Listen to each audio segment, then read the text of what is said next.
dalam segala sesuatu Tuhan nyatakan semakin meningkat dalam persekutuan pribadi kami dengan Tuhan. Begitu juga persekutuan kami satu dengan yang lain. Karena kami sungguh percaya bahwa Tuhan akan membawa kami terus masuk di dalam kehidupan yang Tuhan sedang rancangkan itu. Dan kami akan mencapai puncak di mana Tuhan akan membawa hidup kami sesuai dengan kehendak-Nya. Dalam nama Yesus, dan firman-Mu akan berbicara kepada kami, dan Roh Kudus memakai hamba-Mu untuk menyampaikan pesan-pesan Bapa kepada kami hari ini. Dan biarlah Tuhan akan memakai seluruh peranan hamba-Mu sebagai saluran, sebagai alat untuk menyampaikan apa yang Tuhan mau sampaikan. Terpuji nama Tuhan Yesus Kristus, kami mengucap syukur, siap diberkati, siap dibentuk, siap dijamah oleh kebenaran firman. Haleluya. Semua kita sungguh percaya. Haleluya. Amin. Amin. Silakan duduk.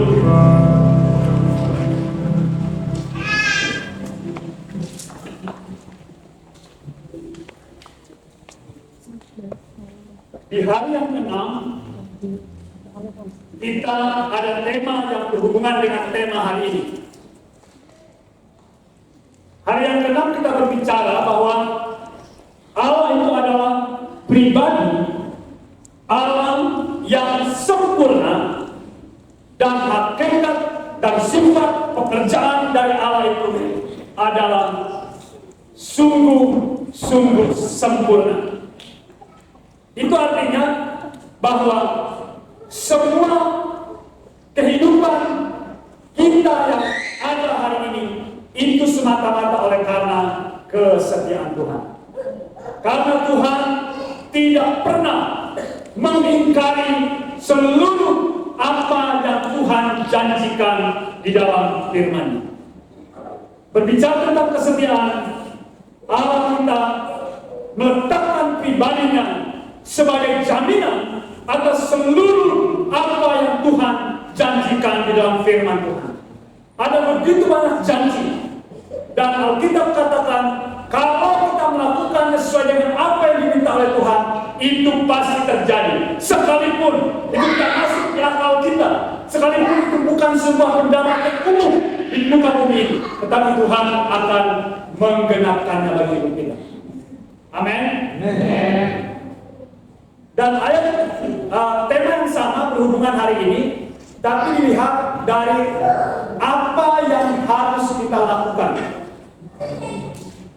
Firman Tuhan pada malam hari ini saya ambil sebagai nats pokok kita dari Injil Lukas pasal yang ke-16 ayat yang ke-10. Barang siapa setia dalam perkara-perkara kecil, ia setia juga dalam perkara-perkara besar. Dan barang siapa tidak benar dalam perkara-perkara kecil, ia tidak benar juga dalam perkara-perkara besar. 1, 2, 3. Barang siapa setia dalam perkara-perkara kecil, ia setia juga dalam perkara-perkara besar. Dan barang siapa tidak benar dalam perkara-perkara kecil, ia tidak benar juga dalam perkara-perkara besar. Sekali lagi sama-sama 1, 2, 3. Barang siapa setia dalam perkara-perkara kecil, ia setia juga dalam perkara-perkara besar. Dan barang siapa tidak setia dalam perkara-perkara kecil, ia tidak benar juga dalam perkara-perkara yang besar. Amin. Silakan duduk. Bagian firman Tuhan ini memberikan satu prinsip yang sangat penting untuk kita. Ketika Allah memanggil kita, dan kita sudah tahu panggilan Tuhan dalam hidup kita, dan Allah selalu memulainya dari yang kecil. Dan Anda mau melihat bagaimana kesetiaan kita sebagai orang-orang yang dipanggil oleh Tuhan. Ketika kita setia dalam perkara besar, Tuhan terus akan mempercayakan Kalau kita benar dalam perkara yang besar yang Tuhan percayakan, Tuhan akan menambah lebih besar dan terus besar. Dan saya mengambil satu gambaran seperti ini. Allah sebenarnya membuat kita sampai di paling tingkat tinggi ini, ya, di plafon yang paling tinggi tengah. Kemudian untuk sampai ke sana, kita harus memulai dari dasar, hal-hal yang kecil. Nah, ketika Tuhan menambahkan sudah sampai di sini, kita juga setia dan kita juga benar, maka Tuhan akan tambahkan lagi. Tuhan tambahkan lagi dan sampai kepada puncak yang Tuhan percayakan. Kenapa banyak orang tidak sampai? Karena baru separuh, dia sudah merasa dia sudah hebat. Padahal bukan sampai di situ yang Tuhan mau. Tuhan masih tak mau kita sampai ke tempat yang Tuhan sudah rancangkan. Tetapi karena orang itu sudah merasa dia yang mengendalikan, bukan Tuhan lagi, maka itu adalah sikap, itu adalah pikiran, dan itu adalah tindakan yang tidak benar. Dan akhirnya pasti Tuhan akan menghentikan sampai di situ. Kalau tidak ada pertobatan, maka berakhir. Dan cuma sampai di situ aja. Bahkan ada orang yang sampai gemuk. Dan itu bukan menjadi rancangan Tuhan, tapi itu karena ulah dari orang yang bersama. Nah, di dalam bagian ini dikatakan pembacaan selanjutnya, bagaimana orang yang setia dalam perkara yang kecil. Dikatakan di ayat yang ke-11, jadi jika kamu tidak setia dalam hal mamon yang tidak jujur, siapakah yang akan mempercayakan kepadamu harta yang sesungguhnya? Dan jika kamu tidak setia dalam harta orang lain, siapakah yang mempercayakan harta sendiri kepadamu? Artinya, segala sesuatunya dimulai dengan sederhana. Dan bukan dalam kekuasaan kita yang total. Ada orang yang diberikan Tuhan untuk menjadi orang yang akan berada di dalam kehidupan kita, untuk memproses kita, membawa kita. Dan ketika kita sudah bisa melalui semuanya itu, maka Tuhan akan membawa kita lebih lagi. Dan Tuhan mengingatkan juga, melakukan hal yang kecil itu tidak boleh menyimpang. Harus tetap mengabdi kepada siapa yang memiliki kita, siapa yang memanggil kita. Nah, di dalam bagian ini dikatakan seorang hamba tidak dapat mengabdi kepada dua tuan. Karena jika demikian, ia akan membenci seorang dan mengasihi yang lain, atau akan setia kepada yang seorang dan tidak mengindahkan yang lain. Kamu tidak dapat mengabdi kepada Allah dan kepada Mammon. Mammon adalah sebuah perwakilan untuk apa saja yang bisa berkuasa. Memang Mammon itu adalah harta. Ya, beberapa waktu kita sudah belajar tentang bagaimana harta Mammon itu tidak sekedar benda. Mammon itu ada rohnya. Rohnya itulah yang berbahaya. Karena kalau hartanya sendiri, dia adalah benda mati yang dapat kita pakai. Tetapi roh yang ada di dalam kekuasaan dari Mammon itu, dia bisa mengendalikan manusia. Itu sebabnya manusia bisa takabur, manusia merasa dia segala-galanya, manusia merasa tenang ketika punya harta dan tidak lagi mengandalkan Tuhan. Itu bisa terjadi. Nah, oleh karena itu, di dalam bagian ini dikatakan setia dalam perkara kecil, Tuhan akan memberikan perkara-perkara yang besar. benar dalam perkara kecil, dan Tuhan akan menambah-nambahkan juga perkara-perkara yang lebih besar lagi kepada hidup kita. Kalau kita memperhatikan bagian ini, kita melihat salah satu tokoh pada malam hari ini. Dia seorang tokoh yang dipakai oleh Tuhan untuk mengakhiri segala kemurtatan, segala kehidupan umat Israel yang benar-benar menjauh dari Tuhan, menyembah berhala, dan mereka semua mendapat hukuman dari Tuhan. Tampillah seseorang, dialah yang Tuhan pakai untuk membawa bangsa ini. Alkitab mengatakan sepanjang hidup hamba Allah ini, Tuhan memelihara bangsa Israel. Dan bahkan transisi dari kehidupan seorang hakim-hakim menjadi kerajaan berada dalam tangan orang ini. Dan Alkitab memberikan kepada kita, ketika Tuhan memanggil hambanya ini, dia adalah seorang pelayan yang biasa.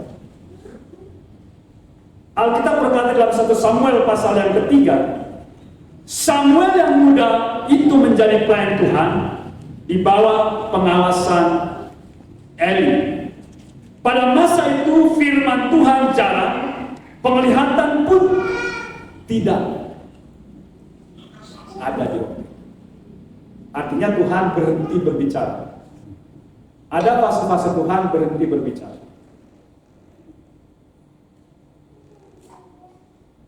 Waktu Tuhan tidak berbicara itu paling lama selama 400 tahun. Pernah?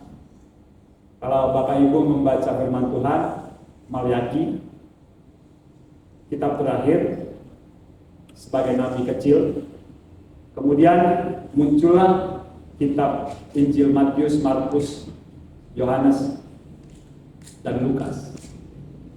Antara kitab Malyaki dengan Injil-Injil itu ada 400 tahun masa gelap. Tuhan tidak berbicara pada manusia, Tuhan mendiamkan manusia. Dan perkataan Tuhan muncul ketika Yohanes Pembaptis berseru-seru di padang gurun. Itu 400 tahun setelah Malyaki.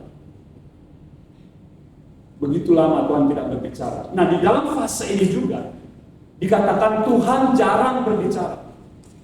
Tetapi Tuhan memanggil seorang anak kecil yang imut-imut, tidak memiliki kekuasaan apa-apa.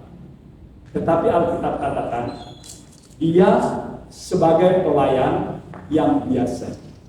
Nah, kata pelayan, aboda, dalam istilah Ibrani di dalam bagian ini memberikan sebuah penjelasan apa yang dipercayakan oleh Imam Eli kepada Samuel ini tidak memerlukan yang namanya keterampilan khusus. Yang penting dia mau melakukan. Tidak ada kualifikasi untuk melakukan pelayanan seperti yang dilakukan oleh Samuel. Karena apa yang dilakukan? Membersihkan bejana, kemudian ngelak-ngelak, yang luar biasa. Samuel anak kecil itu, yang masih muda, dia bisa masuk ke ruang-ruang bait Allah, yang kalau dimasuki oleh orang biasa akan mati. Nah, peristiwa yang terjadi di pasal yang ketiga ini, Tuhan panggil Samuel. Waktu itu sudah malam, Imam Eli bilang, anakku sudah selesai pekerjaannya, tidur.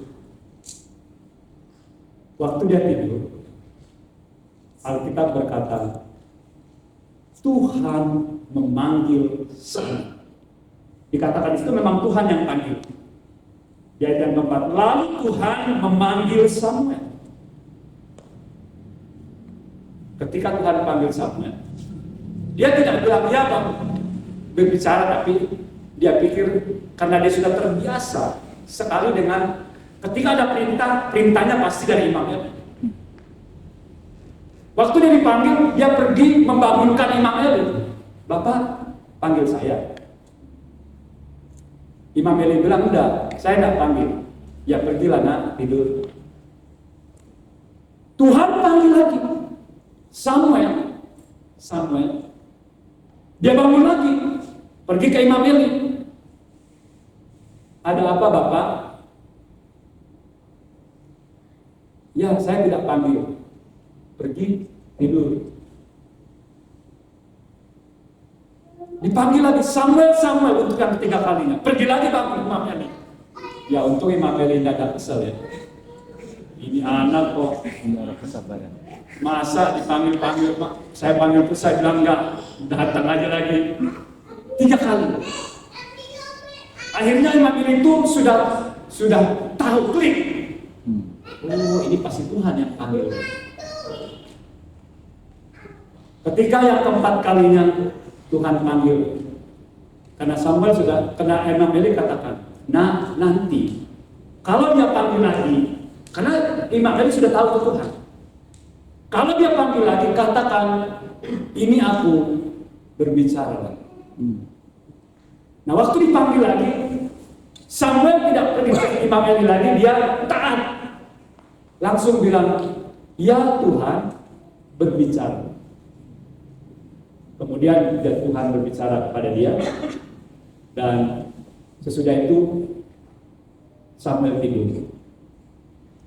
Nah, waktu dia tidur, karena dia pada malam itu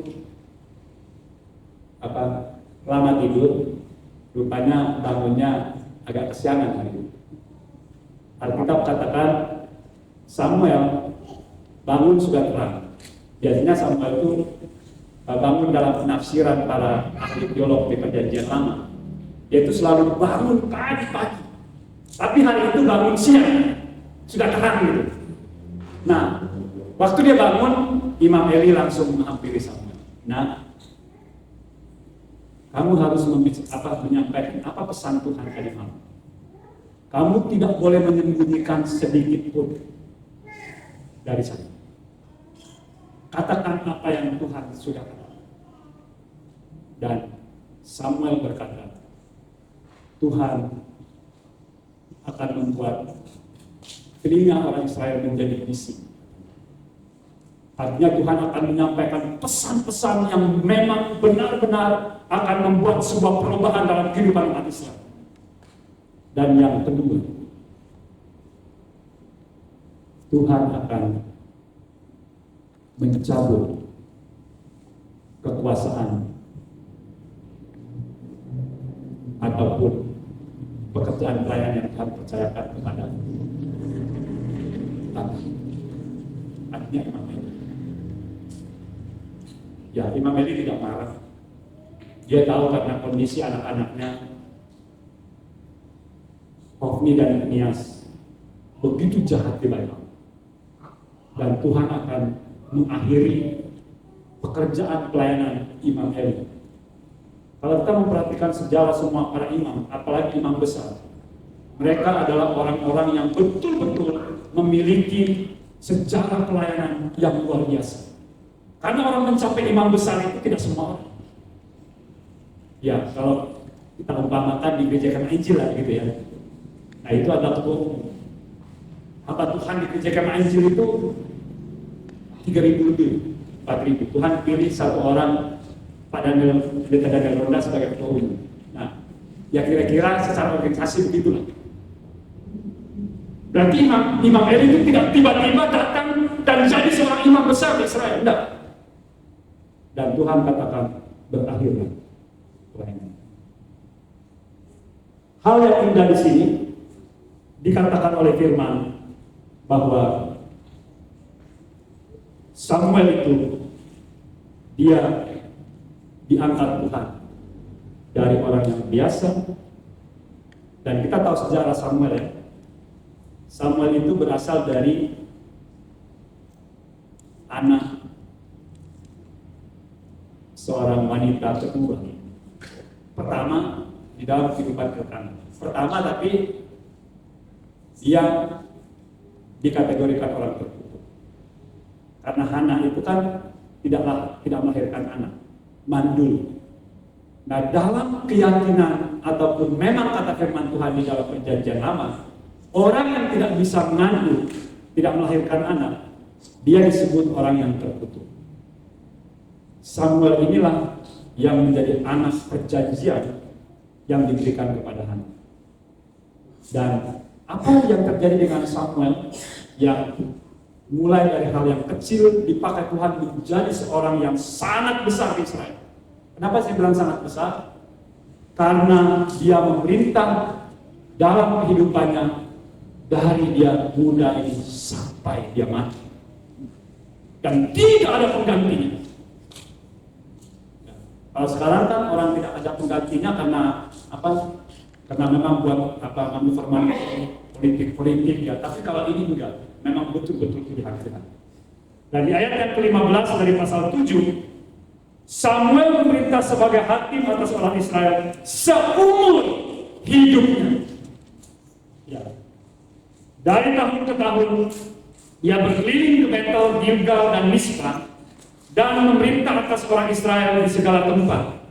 Lalu ia kembali ke Rama, sebab di sana rumahnya, dan di sana ia memerintah atas orang Israel, dan di sana ia mendirikan mezbah bagi Tuhan. Artinya, walaupun Samuel ini orang yang sangat berpengaruh di Israel, tetap saja dia kembali mengutamakan mezbah.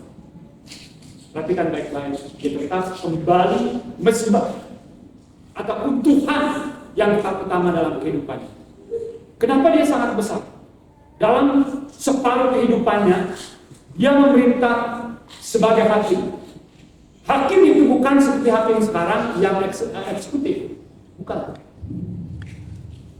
Bukan yang yudikatif dan legislatif seperti sekarang. Ya, di dalam trias politika itu tiga-tiganya dipegang oleh Samuel. Samuel memerintah sebagai raja, dia juga dipakai Tuhan memberikan undang-undang, dan dia juga menghakimi. Wah, itu orang berkuasa seperti itu tuh kalau di dunia sekarang itu super. Dan akhirnya Samuel yang melayani dengan sederhana dalam panggilannya, Tuhan pakai juga melantik 2 raja. Ya, akhirnya karena Israel minta raja, Samuel sudah tua, dan akhirnya Samuel itu bidangnya adalah bidang kerohanian. Kemudian bidang pemerintahan dialihkan kepada permintaan orang Israel, yaitu raja yang pertama, yaitu Raja Saul. Dan ketika Raja Saul gagal, begitu sedih hatinya Samuel, tapi Tuhan berfirman, pergilah karena aku sudah memilih seseorang yang akan memerintah Israel. Dengan begitu ada kemajuan, kemuliaan ada di sana. Dan akhirnya Tuhan mengangkat Daud. Dan ketika pemilihan Raja Daud, kita tahu bahwa Tuhan berkata, Tuhan akan memilih apa yang paling dalam dalam kehidupan seorang, yaitu hati, roh.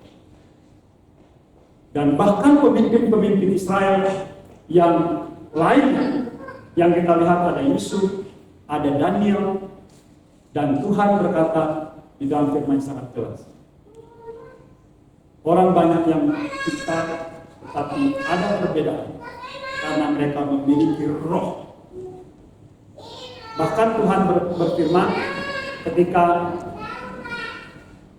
diangkat Daniel, Tuhan berkata dalam firman Tuhan, tidak ditemukan seseorang di kerajaan ini yang bisa memiliki roh seperti Daniel.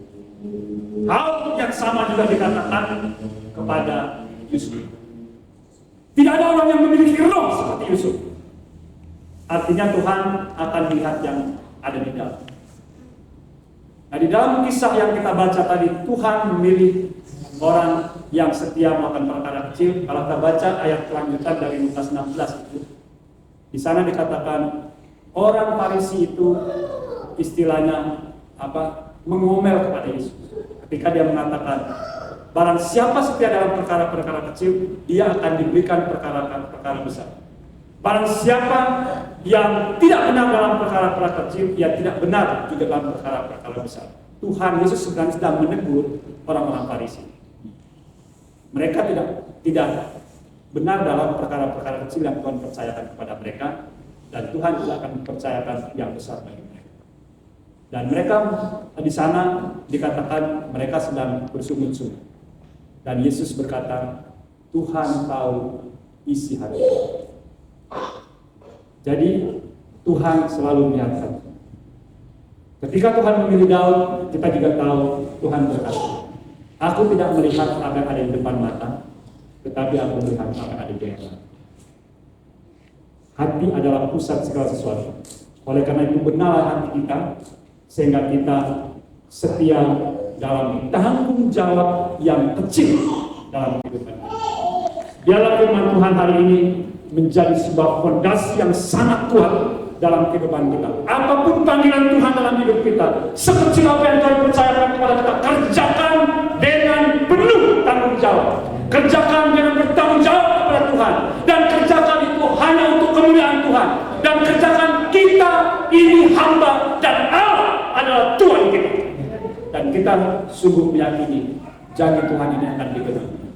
Tuhan akan memberikan perkara-perkara besar kepada orang yang setia dalam perkara-perkara kecil. Mari kita deklarasikan bersama-sama. Saya sangat percaya apabila saya setia dalam perkara-perkara kecil yang Tuhan percayakan kepada saya sesuai dengan panggilan hidup saya, maka Tuhan akan menambah-nambahkan dan memberikan perkara yang besar dalam kehidupan saya untuk memuliakan Tuhan.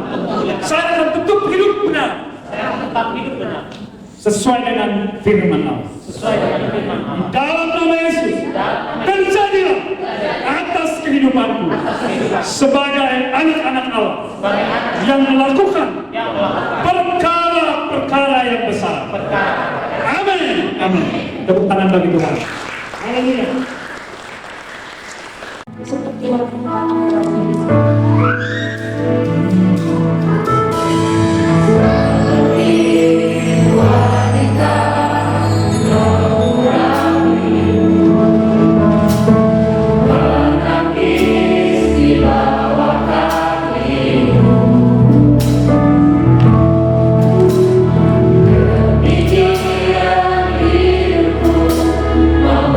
Kasih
mencurahkan hikmat bagi mereka boleh menyelesaikan tugas mereka dan berhasil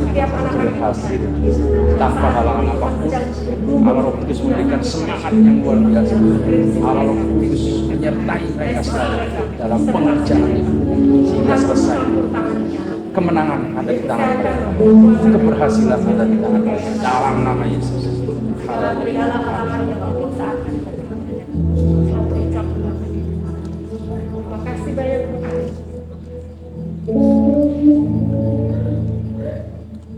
Dengan penuh kasih dan iman kami Tuhan, pengharapan kami kepada-Mu, bukti dari segala sesuatu yang tidak kami lihat, itulah iman kami. Dan kami menyerahkan untuk saudara-saudara kami Tuhan, yang saat ini sedang bergumul untuk tugas akhir mereka, baik skripsi, baik tesis maupun disertasi mereka Tuhan. Kita berdoa di dalam nama Yesus, Tuhan memberkati mereka, menolong mereka. Tuhan menolong Pelipus, menolong Pak Tos, menolong Welly, menolong Titin, Andrew, menolong Pak Naftali, menolong Nasa, Liu, dan juga Melji Tuhan. Segala pergumulan yang selama ini mereka hadapi, tantangan yang mereka hadapi dalam tugas akhir mereka, kami percaya Tuhan ada bersama dengan mereka. Biarlah saat ini Tuhan, hati yang penuh sukacita, hati yang begitu bergembira untuk mereka menyelesaikan tugas akhir mereka. Ada semangat yang baru, ada sukacita yang baru untuk mereka bisa menyelesaikan ya Tuhan. Dan bersama dengan Tuhan, mereka bisa membuat pengkalimatan yang begitu elok ya Bapak. Dan mereka akhirnya menyelesaikannya dengan luar biasa karena campur tangan Tuhan. Kami percaya Tuhan apa yang mereka butuhkan, baik data, baik pengolahan data, baik itu penelitian, semuanya Tuhan sudah memberikannya. Dan Roh Kudus yang memampukan mereka. Terima kasih Tuhan Yesus. Kami percaya bahwa Allah yang bekerja atas mereka. Kami sungguh yakin dan percaya masa depan mereka dalam segala tugas akhir mereka, Tuhan yang sudah memberikannya dan mereka tinggal mengerjakannya. Tuhan yang memimpin mereka. Terima kasih banyak Tuhan. Kami juga berdoa bagi saudara-saudara seiman kami yang juga mungkin sedang menghadapi tugas akhir dan mereka tidak ada bersama dengan kami di tempat ini. Tuhan Kau tahu mereka, Tuhan juga menolong mereka semua Bapak. Terima kasih banyak Tuhan. Hanya di dalam nama Yesus Kristus Tuhan, penolong kami yang luar biasa, pengharapan kami yang dahsyat, kami berdoa dan menyerahkan semuanya ini. Dan kami percaya Tuhan berikan buat kami. Haleluya, haleluya. Sama-sama katakan. Amin, amin. Ya, silakan dulu teman-teman sekalian. Terima kasih Bu Yuni. Kita akan melanjutkan ke sesi 2.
Bapak kami sungguh mempercayai bahwa janji-janji Allah akan terus menopang kami, membangun kami sebagai pribadi yang melekat dengan Kristus, sebagai pribadi yang terus mengasihi Tuhan dengan sungguh-sungguh dalam kehidupan kami.